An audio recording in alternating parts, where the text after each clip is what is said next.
Chers amis, bonsoir. Avant de laisser place à Violette et à notre invité, je voulais quand même vous dire que lorsque nous avons lancé l'idée de ce festival, cet invité, nous ne le connaissions pas. Lorsque nous avons commencé à mettre en place le cycle de conférences, cet invité, nous ne le connaissions toujours pas. Et puis lorsque nous avons commencé à communiquer sur le sujet, à publier les premières vidéos, rappelez-vous, la première c'était celle de Michel Deseille, et puis nous avons eu Bleuette Dio, eh bien nous avons quelqu'un qui a eu l'audace, je dirais, de nous adresser un mail en disant « écoutez, moi je n'ai jamais vraiment eu l'occasion de faire une conférence, mais j'aimerais bien pouvoir intervenir d'une façon ou d'une autre sur le festival, peut-être par des ateliers, parce que j'ai certaines compétences, parce que je peux parler de plein de choses. » Et cette personne, nous avons répondu à son mail, nous l'avons rencontrée et nous l'avons trouvée vraiment très intéressante. Cette personne, c'est Jean-Louis Lefebvre et je vais laisser à Violette le soin de vous le faire découvrir. Merci de votre écoute et à très vite pour un prochain numéro. Eh bien aujourd'hui, nous avons le grand plaisir d'accueillir chez nous Jean-Louis Lefebvre.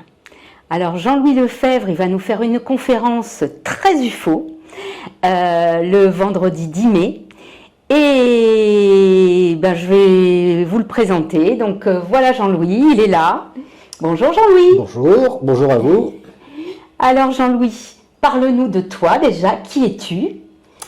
Oui. Et puis après, tu nous parleras de ta conférence, de ce que tu vas évoquer au cours de cette conférence, dans les grandes lignes évidemment. D'accord. Alors, je sais que les gens ont besoin de se rassurer. Donc il faut leur dire, oui, ma voix porte peu, il faut que je fasse un effort. Pour vous brosser un petit peu le personnage, on va dire que je suis un enfant de la science rationaliste et de l'irrationnel en même temps. J'ai commencé ma vie d'adulte dans la science dure, on va dire, en avionique spatiale, radar, missiles et contre-mesures pour une grande entreprise d'équipementier pour l'armée. J'ai fait ça une dizaine d'années et en même temps je travaillais pour le CNRS dans le cadre de ce qu'on appelait à l'époque les recherches coopératives sur programme du CNRS, avec des chercheurs associés. Donc moi j'étais chercheur associé et j'ai travaillé sur deux projets d'astrophysique. Le premier c'était ça a été l'étude du vent solaire, des particules à haute énergie du Soleil. Et on s'est servi pour cette expérience comme traceur de la queue ionisée de la comète de Halley. Et ensuite, j'ai fait une deuxième manip pour le CNRS qui consistait à étudier, à tester en fait la relativité générale d'Einstein en utilisant un quasar, donc quasiment une étoile, un quasar lointain. Hein. Son petit nom c'est PG 1115 plus 08 dans la constellation de la chevelure de Bérénice. Et on cherchait à démontrer la véracité de la relativité générale en allant extraire une galaxie fantôme qui était déviée, dont les rayons lumineux étaient déviés par un quasar. Voilà, donc ça m'a fait rentrer dans la science dure, très dure. Je travaillais au Pic du Midi pour manipuler tout ça. Et en même temps, on m'avait demandé de faire un peu de pédagogie des sciences, et en particulier des sciences de l'univers, donc de l'astronomie, au sein d'une émanence à l'époque, qui est toujours une émanence du CNES, du Centre national d'études spatiales, et qui est une association qui promouvait la pratique des sciences par l'expérience, par l'expérimental. Donc c'était du très haut niveau, et beaucoup de ces gens-là sont devenus des ingénieurs en aéronautique, des astrophysiciens qui travaillent aux États-Unis, etc., etc. Donc ça a été pour moi une très grande école. Et on m'a fait remarquer à l'époque que j'avais une espèce de patte particulière quand il y avait le Lefebvre Touch, quand je faisais de la pédagogie en sciences. Et Du coup, ça m'a donné l'idée de créer la première école d'astronomie professionnelle en France. Et ça a fonctionné une dizaine d'années en Haute-Provence, à côté de Digne. Je me suis installé en plein cœur de la réserve géologique des Alpes d'Haute-Provence. Et pendant 10 ans, j'ai accueilli des écoles, des lycées, des collèges, des écoles d'ingénieurs, etc. Et avec un observatoire, un planétarium, un hébergement, des salles de classe, etc. Voilà. Ensuite, la vie a fait que j'ai bifurqué et je me suis investi dans une deuxième passion, c'est-à-dire la botanique. Et ça m'a donné l'occasion de me former. Enfin, j'avais déjà des connaissances et on l'évoquera, je l'évoquerai avec vous lors de cette conférence, cette espèce de connaissance innée quand on est abducté, concerné par les abductions. On définira ce que c'est que l'abduction, enfin telle qu'elle est définie de nos jours. Et ça permet à un certain nombre d'entre nous d'avoir des espèces de connaissances innées. On ne sait pas trop d'où ça vient, d'où ça sort. C'est assez profond, assez pertinent, assez étonnant. Et donc ça m'a permis d'aborder le monde des plantes. Voilà. Donc je suis plutôt quelqu'un, vous voyez, que entre la cosmologie, l'univers et les plantes, je suis quelqu'un du temps lent et du temps long. Je ne suis pas bélier dans l'âme. Hein. Un vrai cancer ascendant Verseau. Lune... ouais, hein. C'est l'inverse de moi. Moi, je suis Verseau ascendant Cancer. Voilà. Et voilà, donc pourquoi cette conférence? Eh bien parce que, bon, déjà, la thématique du festival. Festival, oui, bien sûr. Sommes-nous seuls dans l'univers? Les rencontres de l'inconnu, sommes-nous seuls dans l'univers. Donc, en tant qu'astrophysicien et abducté, donc concerné par des enlèvements dits extraterrestres, enfin, on dit plutôt maintenant exogènes, hein, par des entités qui seraient extérieures à notre nature humaine, semble-t-il, ça me permet d'aborder avec vous, lors de ces rencontres, ce thème et ce particularisme qu'ont les abductés. Voilà. Voilà. Donc voilà, tu nous as parlé de toi, de qui tu étais effectivement. Alors, tu vas nous faire une conférence effectivement qui concerne l'abduction essentiellement, mais on s'est parlé tout à l'heure un petit peu en off, et tu nous disais qu'aujourd'hui, en fait, on avait les moyens d'apporter des preuves scientifiques de l'existence ou du moins du passage de ces êtres, de ces machines, je ne sais pas comment les appeler d'ailleurs, et tu me disais que ce que tu trouvais dommage, et que tu écrivais d'ailleurs sur le sujet, c'était que les astrophysiciens d'aujourd'hui n'utilisent pas ces méthodes. Alors, oui, alors, en fait, ça se passe à deux niveaux. Il y a une espèce de barrière sémantique entre le milieu de l'ufologie et le milieu de la science dure, donc de l'astrophysique, si on parle de l'astrophysique, c'est que les deux ne communiquent pas. Les uns, parce qu'ils se trouvent très très au-dessus de tout ça, ils ne croient pas du tout à l'ufologie et à tous ces phénomènes paranormaux, paranormés, et les autres parce que ils n'ont pas le niveau de s'investir et de convoquer la science. Donc moi, ce que je suis en train de commettre un délit majeur qui consiste à mettre dans une espèce d'encyclopédie, ça va être un énorme pavé, que j'avais au départ appelé à la recherche des petits cailloux blancs. Pour moi, contrairement à ce que beaucoup d'ufologues disent concernant l'élusivité du phénomène ufologique, des ovnis, ou on appelle ça des pans maintenant, enfin ça change tout le temps. Oui, c'est vrai. Pour moi, tout est détectable. À partir du moment où ces phénomènes s'invitent, un ovni, une soucoupe, une rencontre avec un être exogène, etc., pour moi, en tant que physicien, ça laisse forcément des traces. Pourquoi ça laisse des traces? Parce que ces deux univers s'entrechoquent et vont provoquer des perturbations. Hein, c'est chaotique, le phénomène est chaotique. Donc ça va laisser des traces photoniques, des photons, des électrons, ça va laisser des traces au sol, ça on le Un sait. peu comme le criminel laisse des traces d'ADN Voilà, finalement voilà. derrière lui, Voilà, même si on ne les voit pas, elles sont là. L'idée, c'est que, enfin, c'est exactement ce que tu dis, Violette. Pour moi, l'idée, c'est que le crime est forcément imparfait. Alors, contrairement à la doctrine, au dogme de l'élusivité, c'est-à-dire que l'élusivité, ça veut dire que le phénomène ufologique, c'est eux qui décident de venir ou pas, de se présenter à nous ou pas. Et donc, ça interdirait à l'enquêteur ufologue ou aux scientifiques d'aller explorer et d'aller chercher sans attendre l'arrivée du phénomène, d'aller étudier tout ça. Et moi je dis non, pas du tout.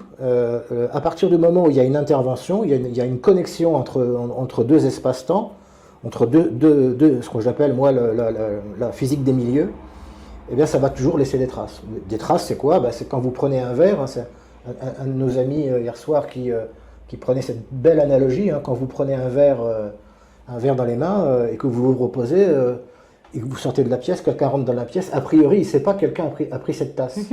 Sauf qu'il y a une trace, il y a une empreinte dessus. Bien sûr. Mais seulement il faut avoir l'idée d'aller explorer cette tasse et d'aller... Exactement. Voilà. Donc tout comme l'enquêteur en criminologie a des outils physico-techniques pour aller prouver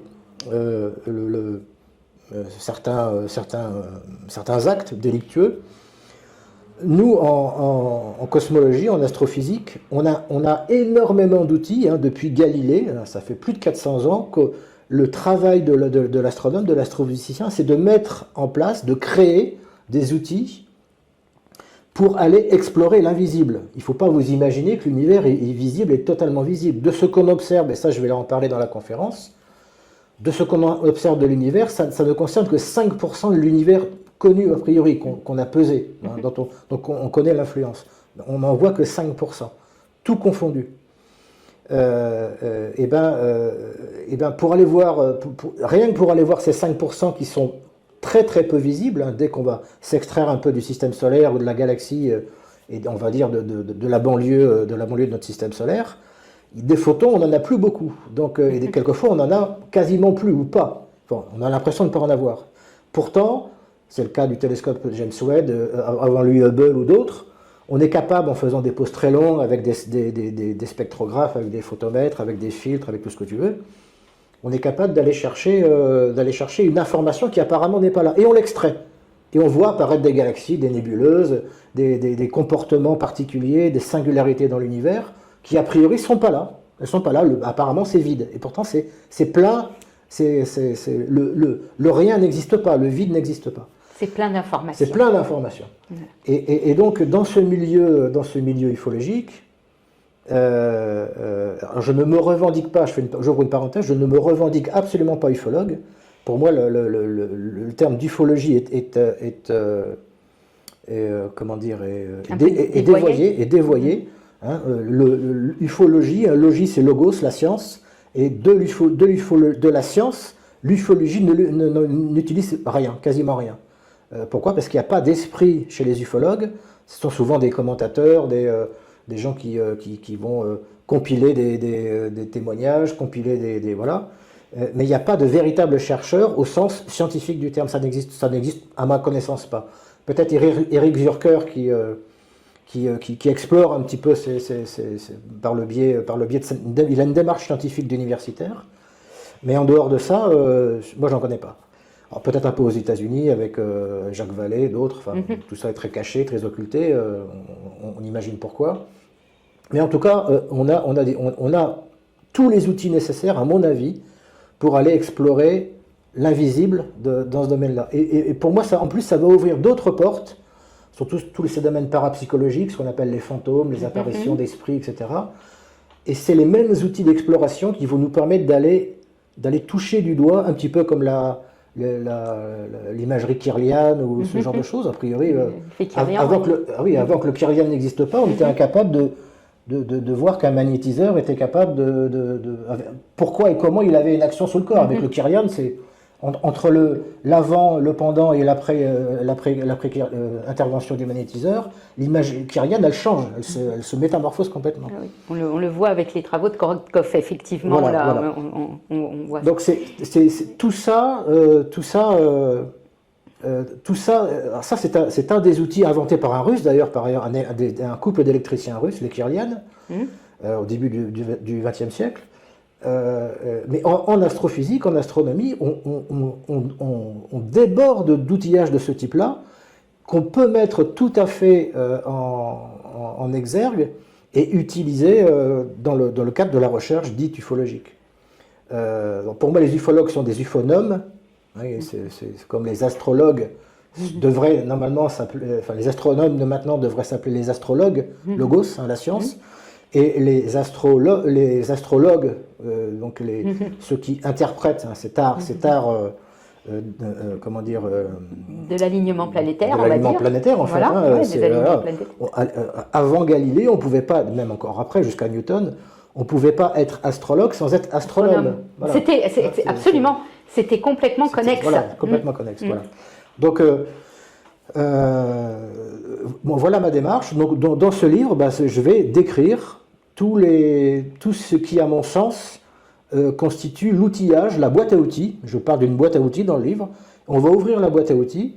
Et puis, dans cette boîte, alors, on ouvre la boîte et puis on regarde le paysage. Et là, je vais vous dire, là, cet ovni, là, il s'est comporté comme ci et comme ça. Dans la boîte à outils, il y a quelque chose, là, un spectrographe, un photomètre, un détecteur radio, un détecteur électromagnétique, une sonde Gégère. Ça, à mon avis, on peut aller l'occulter et expérimenter. Voilà.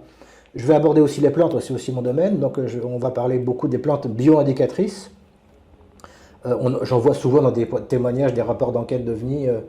L'OVNI a atterri, s'est posé, et bon, il y a eu un rond, et après plus rien ne pousse. Et au moment, quand il nous dit ça, le plus rien ne pousse, vous avez un rond d'herbe, alors qu'à l'évidence, quelque chose. Alors la lavande, si c'est dans le cas de Valençol, la lavande n'a pas repoussé à cet endroit-là, mais dire que plus rien ne pousse, c'est faux. Il y a une nouvelle herbe qui n'était pas là avant, qui est arrivée. Cette nouvelle herbe, elle ne pousse pas dans n'importe quelle condition. Et ça, je vais l'expliquer pourquoi et comment dans les livres. Très intéressant. On va aborder très intéressant, tous ces chapitres-là. Donc ça va être multispectral. C'est pour ça que c'est très dense, très riche. Il va falloir s'accrocher, il faut le poser, le relire au bout d'un mois, voilà, etc. Il y a des chapitres qui vont intéresser certaines personnes. Je vais vous expliquer comment fonctionne l'œil humain et comment travaille le cerveau pour interpréter une image absorbé par l'œil humain, enfin observé par l'œil humain, et vous allez voir qu'il y a des choses extrêmement intéressantes qui nous permettent d'aborder le phénomène ufologique d'une façon plus circonstanciée, on va dire. Voilà, c'est qu'il y a peut-être des observations d'OVNI qui n'en sont pas, et des non-observations d'OVNI qui en sont. Voilà. D'accord. Qui en sont, ouais, c'est super ça. Et ça me fait penser, en fait, je pense qu'on va pouvoir clôturer là-dessus, que tu interviendras, toi, en début d'après-midi, le vendredi 10 mai. D'accord. Après toi, il y aura un garçon qui s'appelle Pascal Cazotte qui va nous faire une conférence sur la cryptozoologie. Et la dernière conférence sera celle que je ferai avec Audrey, qui s'appelle « Tout est lié, la preuve par la résonance numérique ». Et là, tu viens de nous parler un peu du « tout est lié ». Et c'est ça qui est très intéressant, c'est qu'on va pouvoir faire des connexions entre les conférences pour se rendre compte qu'en fait, absolument tout est lié dans l'univers. Et ça, c'est très intéressant. Il faut revenir à la pensée ancestrale avant la Renaissance. Il faut revenir, on en parlait tout à l'heure en déjeunant ensemble, il faut revenir au quadrivium. Hein, c'est la pensée scientifique de l'époque. On nous fait croire depuis 400 ans que la science a été créée par Galilée, Newton, etc., à l'époque de Descartes et compagnie. C'est complètement faux. C'est une autre façon de voir et d'aborder la science qui est née à ce moment-là, en éliminant ce qu'il y avait avant. Mais avant, ce n'était pas invalide du tout, au contraire. Au contraire. Oui, les alchimistes en ont apporté beaucoup de... ils ont beaucoup contribué, énormément. Ouais. Très bien. Il faut avoir une vision holotropique de tout ça, pas une vision analytique et atomisée comme ça. C'est ça qui nous a perdus. Eh bien, écoute, Jean-Louis, je te remercie pour cette interview et ça nous donne très, très envie d'aller écouter ce que tu vas nous raconter. Bon, je vous parlerai aussi de mon expérience, évidemment. Évidemment. Mais c'est pour vous accrocher quelque part. Mais pour moi, ce n'est pas le plus important, à la limite. Le plus important, c'est ce que j'évoque avec vous, c'est qu'il faut élargir son champ de vision, et donc élargir son esprit, et puis ça aussi, on l'évoquait hier soir avec un ami avec lequel on discutait. sortir de la coupelle dans laquelle on tourne tout le temps. Là. Oui, c'est Et ça. en fait, le bocal. le bocal, il est tout petit, le bocal. Hein. Le bocal où il y a le poisson rouge qui tourne dedans, il est tout petit. On nous a confinés là-dedans, alors que tout autour, il y a tout le reste. Voilà. Et c'est ce que je vais vous inviter à faire aux rencontres de l'inconnu. Eh bien, je te remercie, Jean-Louis. À bientôt. À bientôt.